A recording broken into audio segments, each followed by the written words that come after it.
Cheers Guzzlers, bread making time. Jammy bedroom.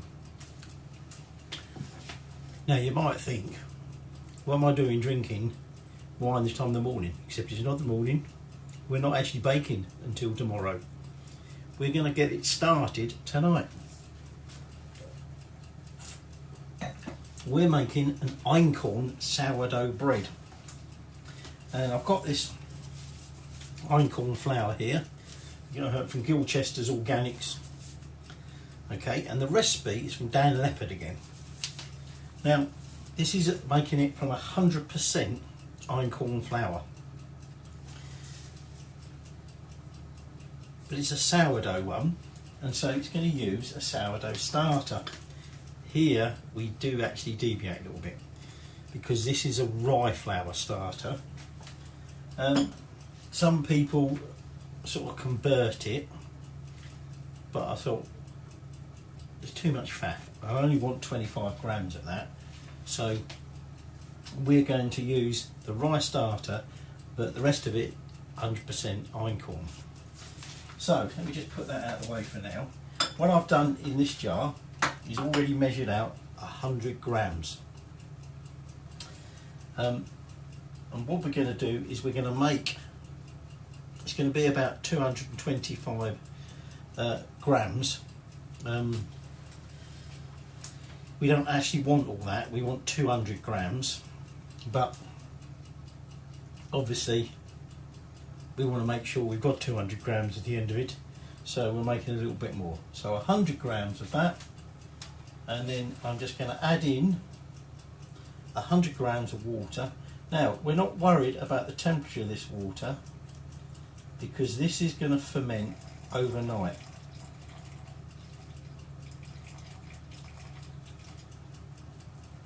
There we go. And then I'm going to take my sourdough, which I fed the other day, okay.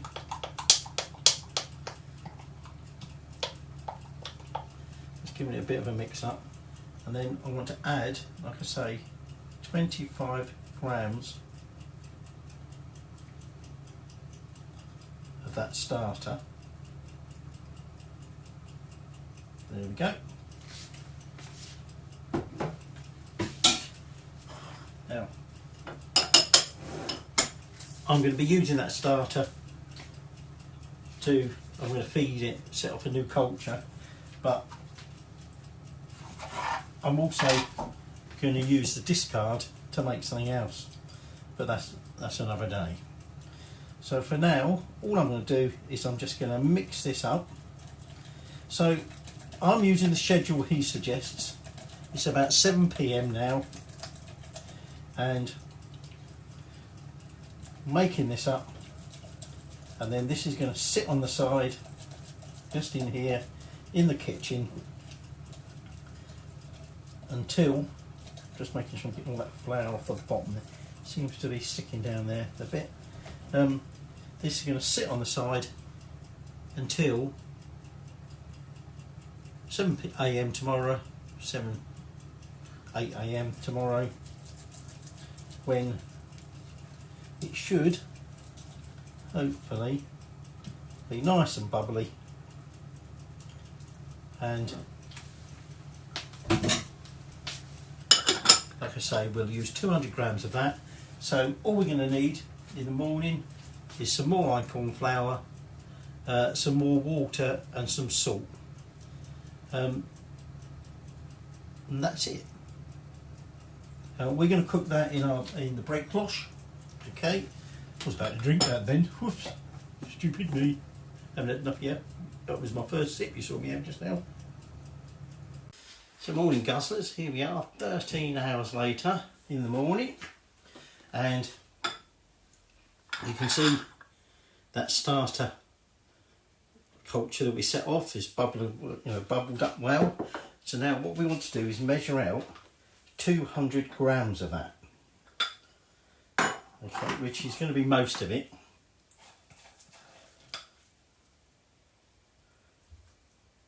And remember, there's probably a little bit extra because we want to make sure we've got enough. And the only other ingredients are water, which I've measured out, 300 grams of water, 10 grams of sea salt, and then the Einkorn, the Einkorn flour. I was getting confused because I'm making something else with Emma wheat again. Actually, this is, oh, there's a big lump down at the bottom there, I don't want to move. Come here, little bugger. I think that might be a little bit floury, that bit.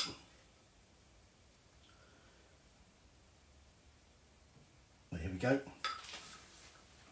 So that's that measured out. So let me just get rid of some of this.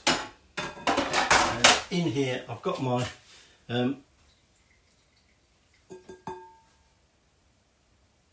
Einkorn flour, 540 grams of that. Sorry, did I say 300? 540 grams of that. And I'm just going to chuck that 10 grams of salt into there, something to mix that with, because that's quite coarse salt, that one.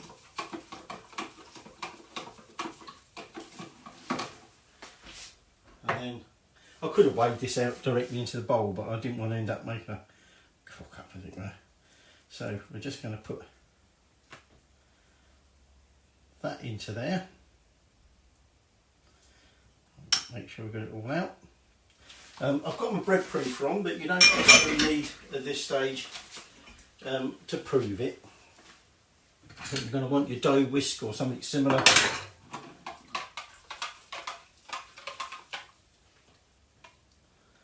And I'm just adding that in there. You can see there's still some salt that didn't quite dissolve.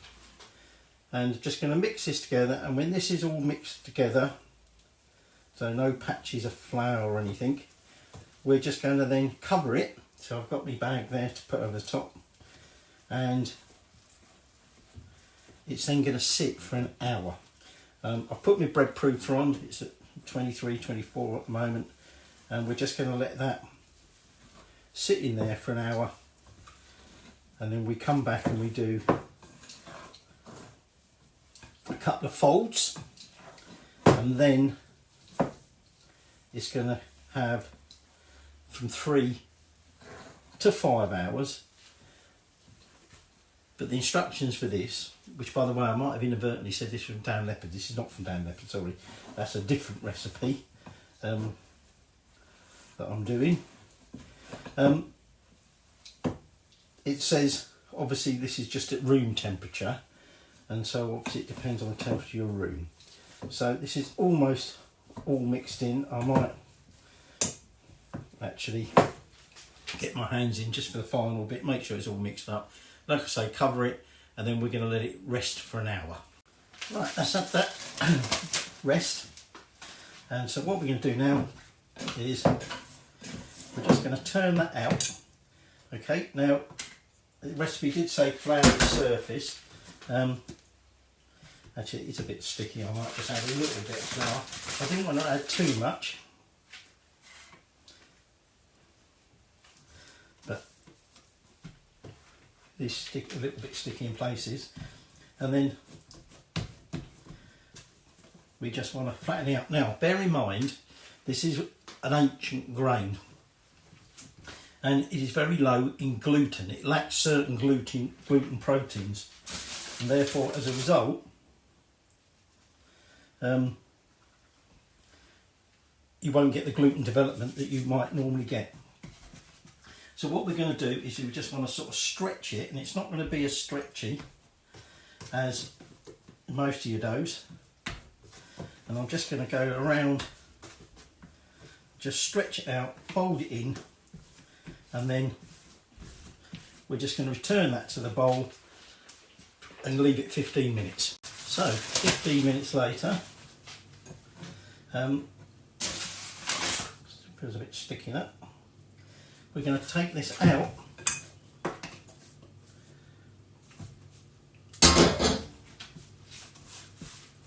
And we're going to do one more set of folds, like we did earlier. So just stretch it, fold it in. You can see like it tears quite easy. It's not very stretchable, but even though it lacks the gluten, it is very rich in certain nutrients, trace minerals, essential minerals, and therefore is a much more healthy alternative to some of your obviously standard bread wheats. Right, so that is now going back into that bowl. We're going to cover that over, and now it's going to sit in that prover. I've outshot this time, but I've got me Brod & Taylor proofing cabinet, sort of right there actually, can't see it. And we're going to sit that in there for at least 3 hours. Okay, it will not double in size, but it should grow 20 to 30% apparently. Okay, when that comes out, we're then going to be fitting it into the banneton, because I'm going to do this in my bread cloche. Okay, we're going to put it in the banneton, and then it will have a short ish rise in that. Okay, but we have to allow for the fact that before the rise in the banneton is finished, that we've put our oven on, because we need to get our oven really hot with our cloche in it, get it all really hot, so that when we're ready to bake it, that cloche and that oven are at the right stage. So see you in about 3 hours. Okay, that's at 3 hours, and it has puffed up quite a bit. I did turn my proofer up a little bit, and this is where we're now going to do the final set. It is a little bit sticky, so just going to get some flour down there.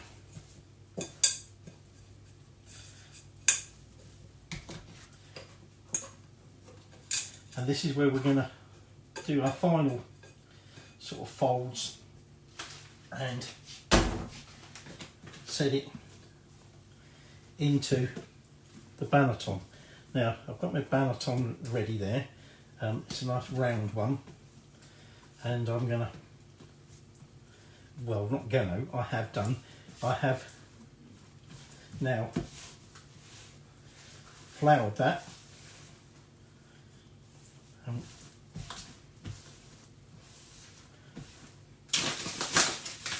with some rice flour, so to make it hopefully less sticky. And what I'm trying to do, although notice that bit split there, is just try and tauten up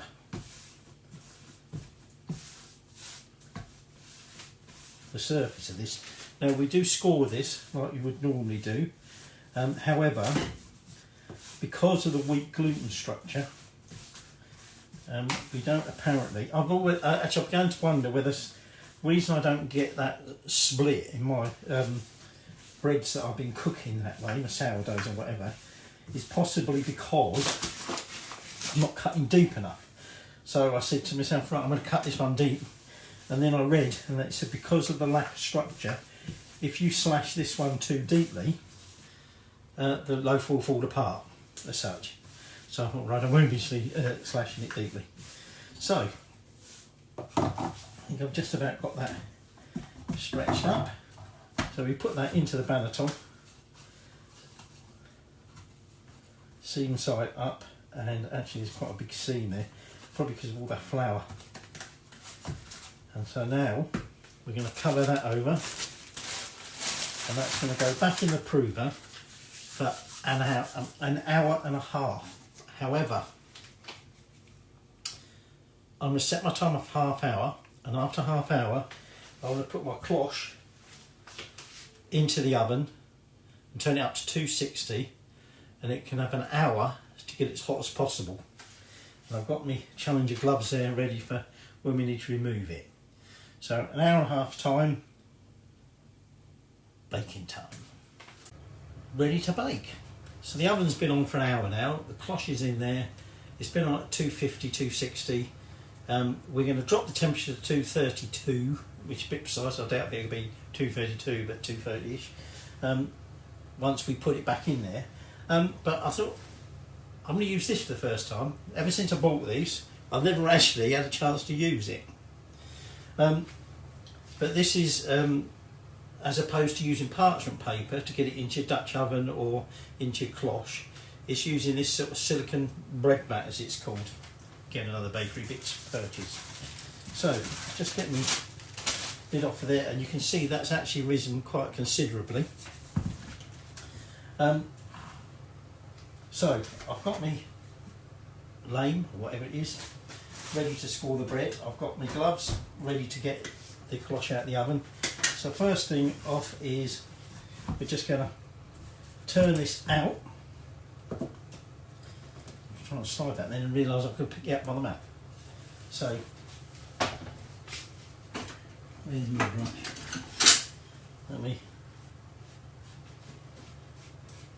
You can leave the flour on there, but it is a bit excessive that I've got on there.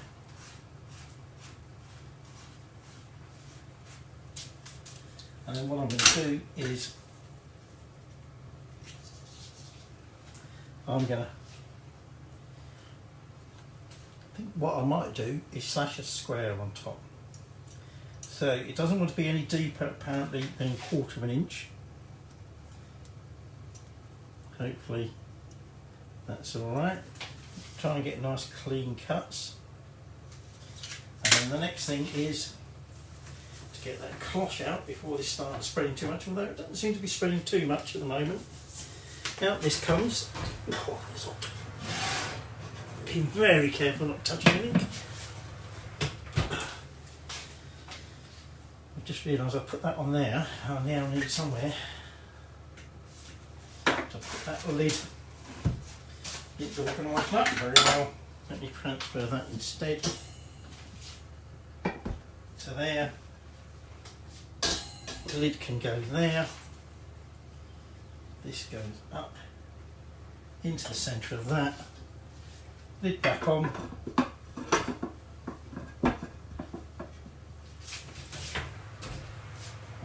Now that's going to go in there. Now the beauty of that is it's creating its own steam in there, and so now I'm just going to turn that temperature down to 230 odd, and we're going to set the time. We're going for 45 minutes.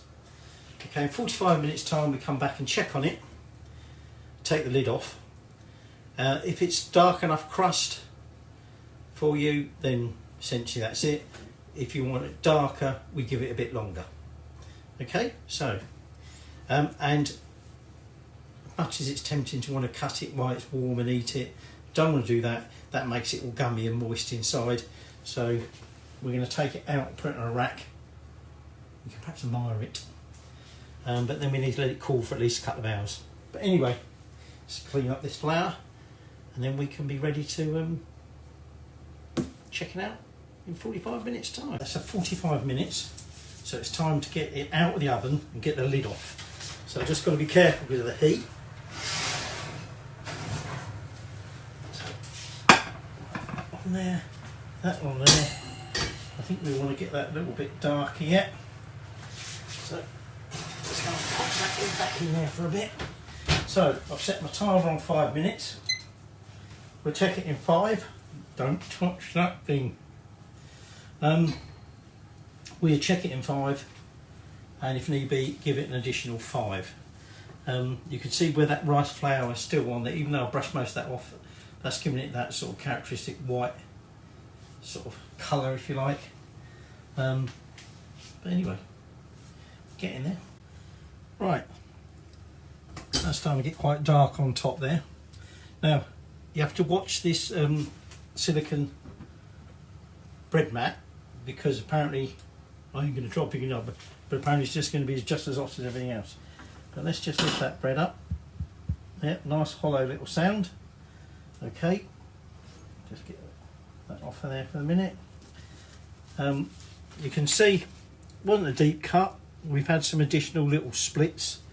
I could have probably gone deeper. For once it didn't all spread out, most of my dough so far, but then bear in mind that's not very high hydration, that one. Your mat, because I've not used this before, once it's cooled down we just give it just a straightforward wash and dry it, and it's ready to use again. But like I say, we now just need to let that cool for about a maximum of 2 hours, and then we can try it out. And don't touch the bloody cloche. I just tested that, so that's not, how long ago was it? I took that out 15 odd minutes or so, and it's still, you wouldn't want to pick it up, but you can at least touch it. That's just red, or don't touch it. So we'll have a little toaster in a couple of hours. Right, here we go. Still slightly warm, but it's had probably about 2.5 hours now. So got a hard crust. So soy me way through.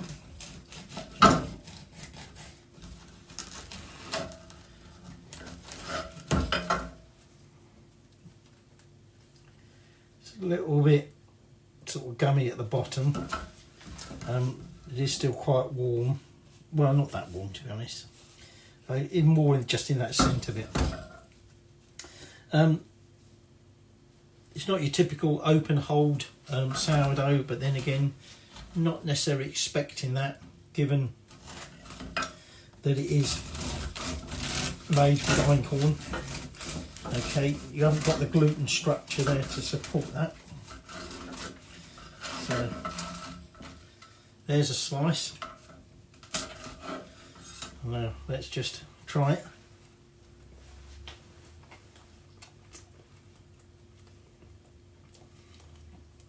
Definitely getting that tang to it. So despite the fact that we did it overnight, definitely getting that sourdoughness. Although we did it sort of 12-13 hours, that starter amount, we then of course did dilute it down with all that flour. But even so, it's still coming through quite strong. It's quite a dense bread, but again, because it lacks that gluten to enable it to expand. What I'm going to do, I'm going to try it with a bit of butter. So like I said, this is a bit easier to digest because it lacks a lot of the gluten.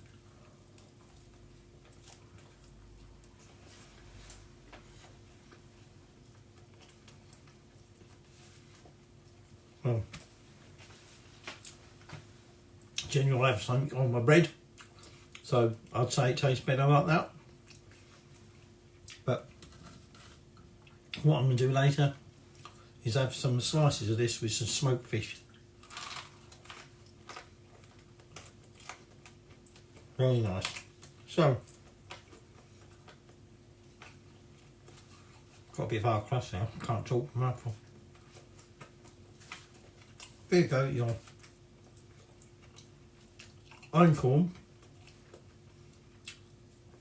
an ancient grain. It's effectively one of the early grains that's not been hybridised. So your early einkorn sourdough bread.